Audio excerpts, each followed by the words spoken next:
শেহতীয়াকৈ মৰিনী সমষ্টিত এটা ৰাজনৈতিক দলৰ প্ৰাৰ্থীয়ে সংবাদ মাধ্যমৰ আগত গৰ্জন কৰি এটা কথা প্ৰায়ে কৈ থকা দেখিছো যে ৰূপজ্যোতি কুৰ্মী ডাঙৰীয়া বিয়া সকাম খাই ফুৰাটো বিধায়কৰ কাম নহয়। তেওঁ কি সমস্যা সমাধান কৰিছে সমষ্টিটোত ৰাজহুৱা কৰিব লাগে। মই আজি স্পষ্ট ভাষাত সেই প্ৰাৰ্থীগৰাকীক কিছুমান কথা ক'ব বিচাৰো।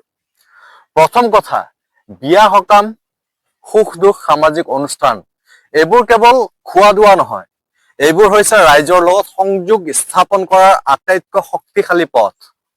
এজন নেতাই যদি ৰাইজৰ সুখত উপস্থিত নাথাকে, দুখত যদি কাষত নাথাকে, তেন্তে সেইজনক কেনেকৈ জনপ্ৰতিনিধি বুলি কোৱা যাব।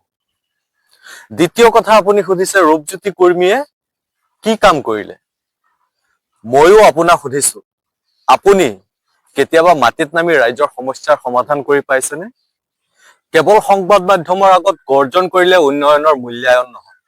তৃতীয় আৰু আটাইতকৈ গুৰুত্বপূৰ্ণ কথা, যদি ৰূপজ্যোতি কুৰ্মী ডাঙৰীয়াই মৰিনী সমষ্টিটোত একো কামেই কৰা নাই, তেন্তে ক'ত গ'ল আপোনাৰ সেই তথ্যভিত্তিক অভিযোগ?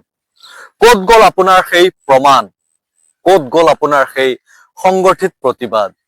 কেৱল সংবাদ মাধ্যমৰ সহযোগত বা ৰীল বনাই গৰ্জন কৰিলেই সত্য সলনি হৈ নাযায়। সঁচা কথাটো হ'ল যে যেতিয়া এজন নেতাই নীৰৱে কাম কৰে, তেতিয়া সমালোচকসকলে শব্দ বঢ়ায়। যেতিয়া উন্নয়ন হয়, তেতিয়া কিছুমান মানুহে সমাজত বিভ্ৰান্তি সৃষ্টি কৰিবলৈ চেষ্টা কৰে। মৰিনীৰ ৰাইজ বুৰ্বক নহয়।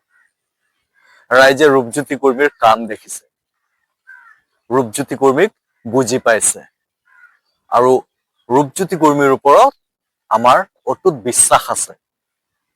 আৰু এই বিশ্বাসৰ প্ৰমাণ স্পষ্টকৈ অতি সোনকালে আপুনি দেখিবলৈ পাব।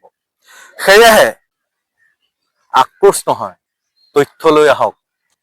যদি ৰূপজ্যোতি কুৰ্মীক সমালোচনা কৰিব লাগে, তেনেহলে তথ্য লৈ আহক, শব্দ নহয়, প্ৰমাণ লৈ আহক। তেতিয়াহে ৰাজনীতি শক্তিশালী হয়। ধন্যবাদ।